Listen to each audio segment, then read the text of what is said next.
शेतकरी मित्रांनो नमस्कार. बऱ्याच वेळा लोक विचारतात की सर डबल बाटा म्हणजे नक्की काय. तर डबल बाटा म्हणजे अशा दोन कुयावरती अशी दोन झाडं उगवली जातात.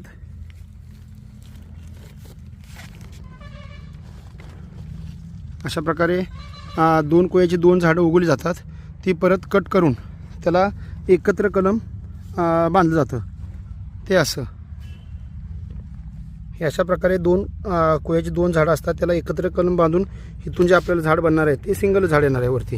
पण खालून दोन मुळ्यांचा त्यांना आधार असल्यामुळं त्याची वाढ अतिशय जोमानं होते.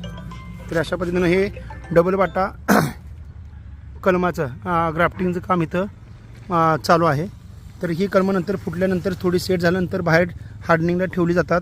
त्यानंतर ती कलमं मोठ्या बॅगेत टाकून शिफ्ट केली जातात आणि वाढवली जातात. धन्यवाद.